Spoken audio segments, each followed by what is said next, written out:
Hello students, hope you are fine. Today we study of standard 10, subject social science, lesson number 10, India agriculture. ठीक है.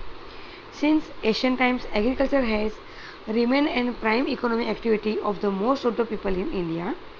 Even today also main support of the Indian economies in agriculture. मतलब पुराने ज़माने से ही मतलब कि agriculture India के लिए एक मोस्ट इम्पोर्टेंट है और वो इंडियन पीपल के लिए भी जो मोस्ट इम्पोर्टेंट जो एक्टिविटी थी वो कौन सी थी? एग्रीकल्चर्स मतलब खेती बाड़ी. इवन टुडे आज भी main support for the Indian economics in agriculture. Indian की जो इकोनॉमिक्स है उसमें अगर किसी का जो मेन सपोर्ट है वो भी किसका है? एग्रीकल्चर का. Agriculture is an important resources of India. Agriculture एक इम्पॉर्टेंट रिसोर्सेज है किसका? इंडिया का. About 60% of the labour power in engage in agriculture. About all over country के 60% पीपल किसके अंदर जुड़े हुए हैं? एग्रीकल्चर के अंदर. बी साइड दूसरी तरफ supplying of food to peoples of India, raw material for many industries also comes from the agriculture. और दूसरी तरफ जो अदर बिजनेस है उसका जो रॉ मटेरियल्स हो गया, नेक्स्ट उसका फूड्स हो गया, फूड सप्लाईमेंट्स हो गया, वो सब भी कहाँ से आता है? एग्रीकल्चर की एग्रीकल्चर से. The Indian economy is a main dependent on agriculture. Indian economy है वो सबसे ज़्यादा किसके ऊपर डिपेंड है? एग्रीकल्चर के ऊपर. That's India is an agrarian country. उसकी वजह से अपने इंडिया को एग्रियन कंट्री भी कह सकते हैं. In most of their area in India के एरिया में 2 or more crops annually can be taken due to the factors like fertile plains, favorable climates for round of the year cultivation, irrigation, skill and hard working farmers. पूरे India में मतलब कि अपने annual में 2 और उससे ज़्यादा क्रॉप्स अपने कर सकते हैं.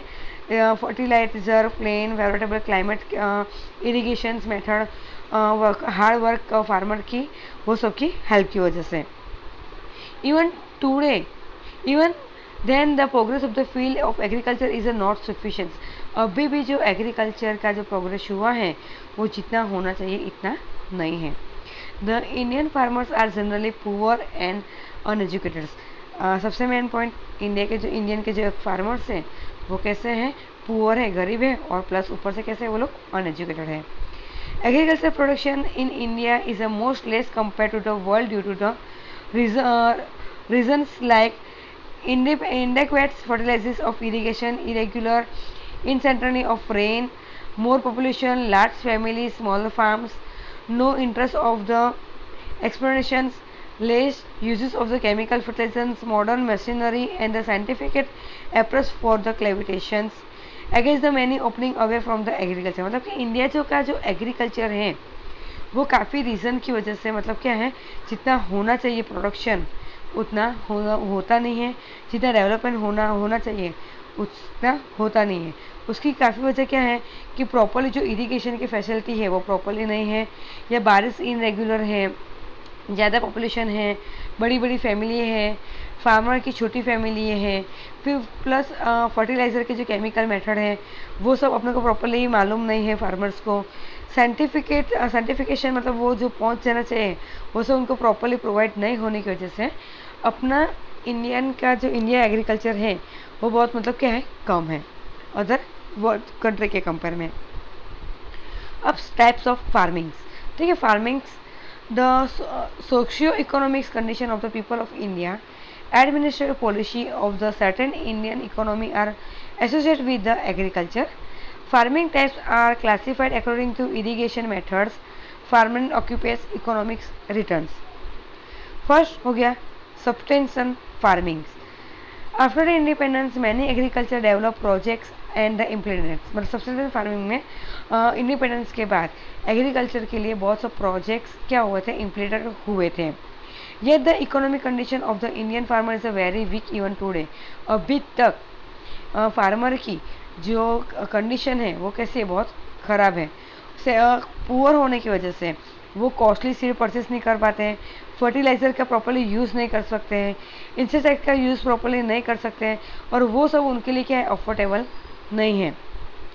The farm production is just sufficient for his family and consumes the maintenance of the family। और बाकी बचा कुचा ये सब उनके पास प्रॉपरली, मतलब कि ये जो फर्टिलाइजर्स हो गया, इंसेक्टिसाइड्स हो गया, इरिगेशन की प्रॉपर फैसिलिटी है, वो लोग मतलब कि क्या कर एफर्ट नहीं कर पाने की वजह से फार्मर की इनकम क्या होती है, प्रोडक्शन के सामने जो इनकम होती है वो बहुत कम होती है, और वो खाली इतना ही मेंटेन कर पाते हैं वो उनकी इनकम में से कि बस उनका फैमिली चल पावे। This is called the subsistence farming. So even today, इसके लिए अभी भी अपने ऐसा बोल सकते हैं कि अपना इंडियन एग्रीकल्चर है वो कैसा है, सब्सिस्टेंस फार्मिंग है। Indian agriculture is considers to be an activity for the life maintenance only. मतलब इंडियन का जो एग्रीकल्चर है वो खाली ऐसा ही है कि जो मतलब फार्मर अपनी लाइफ को क्या कर सके, सस्टेन कर सके। मतलब नेक्स्ट हो गया ड्राई फार्मिंग, मतलब सूखा farming, where the rainfall is inadequate, मतलब irrigation facility are less there. अपना यहाँ पे बारिश, इंडिया में बारिश मतलब रेगुलर नहीं है, कभी कोई साल बहुत ज़्यादा आती है, कोई साल क्या आती है, बहुत कम आती है। उसके ऊपर से अपने पास प्रॉपरली इरिगेशन फैसिलिटी जो होनी चाहिए वो भी क्या है, अपने पास प्रॉपरली नहीं है।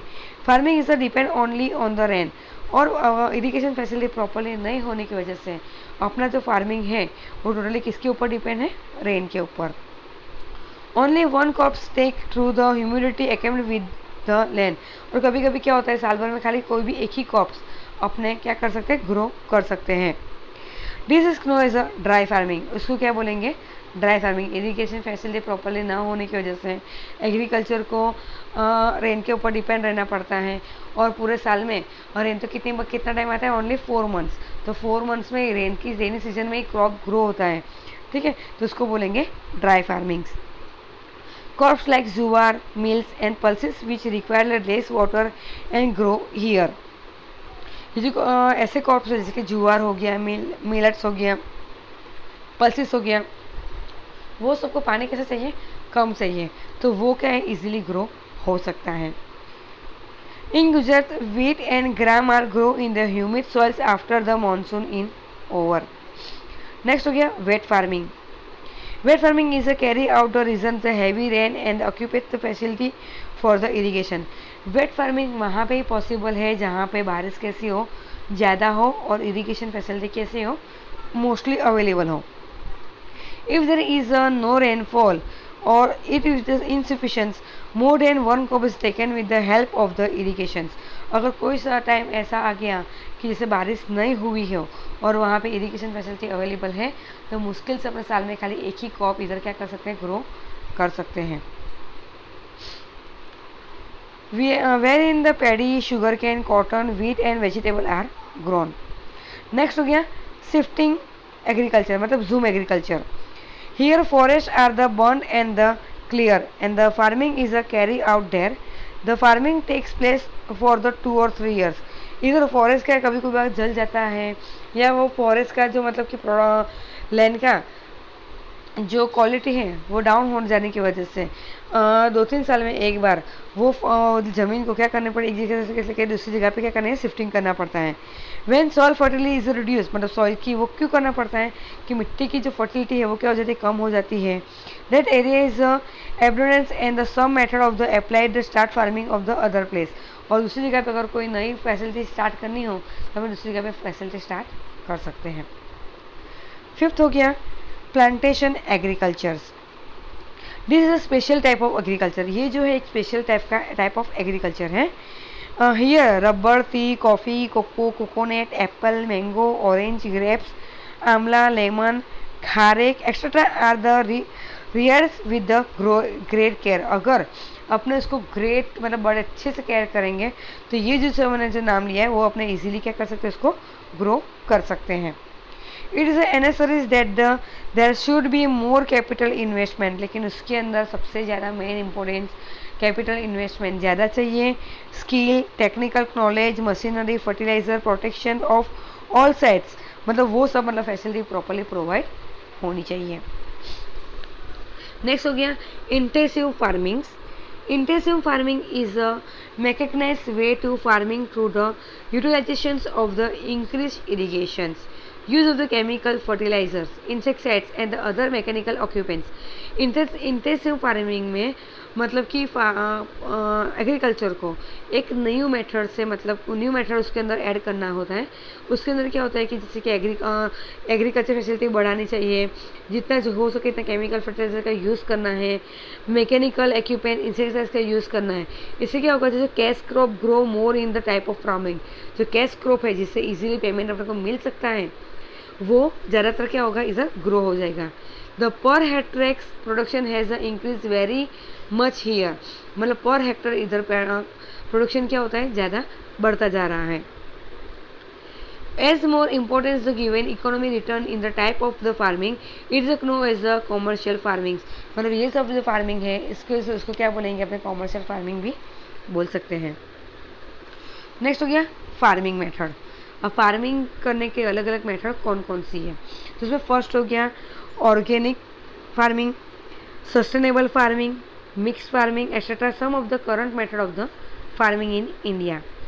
Organic farmings, the rate of which the chemical fertiliser and the insects are use. इसमें क्या करना है, केमिकल फर्टिलाइजर और इंसेक्टिसाइड्स का क्या करना है, यूज़ करना है। The destructive effects of the this chemical is also felt due to the presence of the this chemical and the insecticides in grain, vegetable and fruit is has affected advisory of the hygienic of the people। जितना हो सके इतना chemical fertiliser और insect का use करना है, और जितना ही मतलब कि वो प्रेजेंस होगा केमिकल और इंसेक्ट्स ग्रेन में, वेजिटेबल में, फ्रूट्स में, उसकी इफ़ेक्ट्स इन पीपल्स के हाइजीन के ऊपर हो सकती है। More damage case in the environment भी क्या हो सकता है, डैमेज हो सकता है। The protective capacity and the fertiliser of the land has reduce. ज़मीन की जो केमिकल यूज़ करने से ज़मीन की जो फर्टिलिटी है उसकी कैपेसिटी क्या हो जाती है, कम हो जाती है। Due to the which the crop production as the land and the quality where the reduce over the long time के बाद वो ज़मीन की फर्टिलाइजर और द प्रोडक्शन कैपेसिटी क्या हो जाती है, कम हो जाती है। नेक्स्ट हो गया sustainable farming. In order the see, उसमें क्या होता है, in order the see the soil fertility is retains for a long time के बाद सॉइल की जो फर्टिलिटी है वो क्या होती है, रिटर्न हो जाती है। Care is taken for the crop rotation, crop को क्या करना पड़ता है, रोटेट करना पड़ता है। Use of the chemical fertiliser only where necessaries, chemical fertiliser का जब भी यूज़ करना है कि जब उसकी क्या हो, ज़रूरत हो। Use of the biotic control for the insects and the harvest water conversation etcetera, और यूज़ हो सके इतना बायोटिकली कंट्रोल करना है, मतलब नेचुरली कंट्रोल करना है इंसेक्ट्स को कम करने के लिए, हार्वेस्ट करने के लिए और वाटर को कंजर्वेशन करने के लिए। नेक्स्ट हो गया mix farming.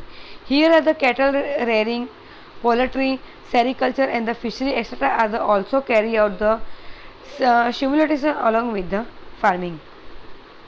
Agriculture product of India, as per the season the agriculture crop of India can be grouped into three categories: first Kharif crop, second Rabi crops and third Z crop।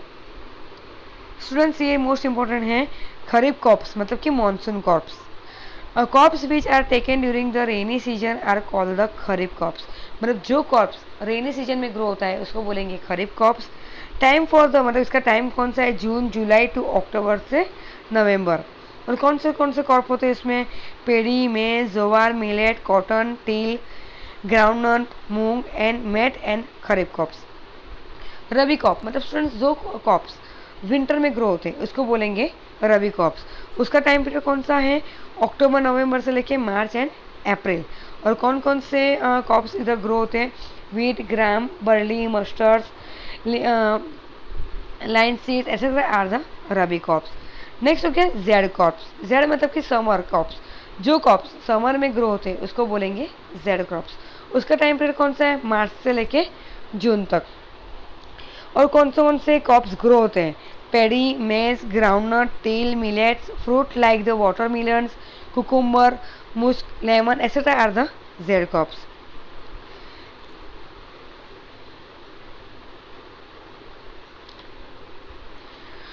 Major agriculture crops due to the diversity of the geographical condition climate geographical condition के हिसाब से, जैसे climate, variety of the land, the amount of the rainfall, different crops grow in the different part of India. Students तुम ये chart में देख ही सकते हो कि जैसे कि फूड ग्रेन कौन कौन सा है, पल्सेस कौन कौन सा है, ऑल सीड्स, ब्रेवेगर्स, कैश क्रॉप कौन, मतलब उसमें तुमको क्रॉप्स, वेजिटेबल, फ्रूट्स कौन कौन से वो तुमको इजीली क्या होता है इसमें तुमको आइडिया आ जाएगी। स्टूडेंट्स नेक्स्ट हो गया फूड ग्रेन्स, वो अपने सेकंड पार्ट में पढ़ेंगे। Thank you.